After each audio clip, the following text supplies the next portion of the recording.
So hello, good morning everybody. My name is Mukhey. I work at the global fintech Finastra, and I'm here to talk to you about the role of fintech as we transition to a net zero economy.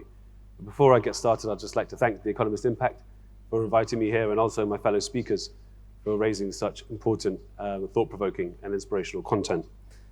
So who are Finastra? Finastra is a global fintech company. We work with over 8,500 financial institutions globally, including 85 of the top 100 banks by asset size. Piraeus Bank is one of our customers also. Our software portfolio covers solutions for retail banking, corporate banking, lending, which includes syndicated loans and trade finance, treasury capital markets, investment management, risk management software, and also payments and innovations such as banking as a service, or otherwise known as embedded finance. I was actually a co-founder of the ESG strategy at Finastra back in 2016, and I've had the privilege to lead the strategy. We think about it from two perspectives. One is what I call ESG defense, which is essentially using ESG as a risk framework for environmental, social, and governance factors. So this could be how we manage climate risk in line with the TCFD, or how we manage our carbon reduction strategy in line with science-based targets on our journey to net zero by 2030. But what I'm here to talk about, as someone kindly pointed out, is what I call ESG offense. And Phoebe actually made some very good points in the previous panel about how companies can pursue environmental and social value creation through the products and the ecosystems that they play in. So I'm going to show you just a couple of use cases. But before I do, I just wanted to articulate the size of this opportunity. So the Net Zero Banking Alliance that was formed by the United Nations estimate that the cost of transitioning to net zero by 2050 is a whopping $68 trillion. That represents 38% of global banking assets. So to the lady's question for the previous panel, that means pretty much 4 in every dollars of loan capital should be towards the E of ESG in creating environmental value in the economy. But how do we do this? So the first example is for corporates. And I'm going to use the example of a syndicated loan. If you think about a property developer building 200 houses here in Greece, right? They need raw materials such as steel, timber, concrete. Right? Now, there are obviously sustainable alternatives. I was at COP26 in the UK, and we heard from a number of companies that are providing viable, sustainable alternatives to these products. Now, the problem we have is people do want to support climate action, but they need a financial incentive to do so. And this is where financial services and systems can come into play. Green finance, as we heard earlier, can provide more affordable capital and financial incentives for people to make greener choices, both corporates and individuals. In this first example, you can see there's the need for green risk models or climate risk models, capital requirements. We partner with a nonprofit called Green RWA, who basically supports our core solutions via our platform, fusionfabric.cloud, to integrate their risk models and climate strategies into the way loan underwriting is done. Then we partner with companies like Circular Economy Alliance, who have a list of companies like Celsa Group Steel in Spain, who are providers of green steel.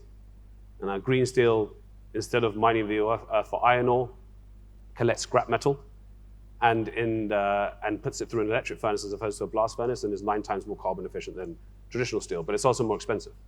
So the more affordable finance actually offsets the cost of these types of products, and the same is true for sustainable timber or concrete. Then our platform of Fusion systems within Finastra can apply green KPIs to the loans, so a limit to the carbon emissions associated with the product. And then you have the loan issuance or origination. What's crucial, and we heard about greenwashing, is that the technology enables an audit trail that shows that payments were made to these sustainable alternative providers. And that then proves the carbon savings or avoidance that these projects entail, which then shows that the corporates have met the KPIs of the associated with the loan and then not subject to penalties.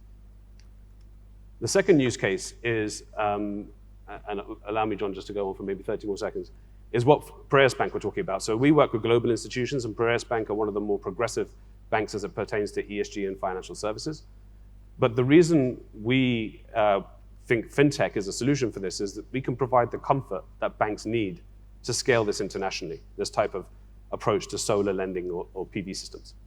So the first is customer profiling. So if you have, through open banking, you can see how much people are paying towards their energy bills, how much of that is dedicated to electricity, and you can create a saving for the customer through a multi-year loan where month to month, you're increasing their disposable income.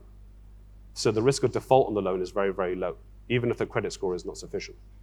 Then we have partners who provide solar viability surveys.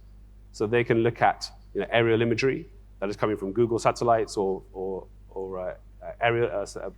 aviation imagery that can say where the sun rises, where it sets, where panels should go, what the efficiency of those panels are, and how much energy it can generate, and what the local currency equivalent value of that system will produce. Then you have the loan, and then the installation request, and this is really where banks don't have comfort. They want the credit risk, but they don't want the technical risk, and this is where fintech can solve that problem. So we have capabilities, like I said, like banking as a service. This can create payments to the solar manufacturer, could be Tesla Energy, could be one of the Chinese providers, to the installer. It can also create portals into government entities to receive the tax credits and subsidies. It can also work with utility companies as we send energy back to the grid to return funding to the customer, and then obviously maintenance packages. But this is all about creating a seamless experience for the user, for the end customer, giving them a sustainable green choice to make, a cost saving, where the bank makes money, our company, Finastra, makes money, and all the ecosystem partners all make money. So it's one of those situations where it's win, win, win, win, win. The only losers are the utility companies and the fossil fuel providers, and they should be really paying for the market failures of putting carbon in the atmosphere that they don't pay for today. So this is how we see, or what we call, changing finance to finance change. Thanks very much.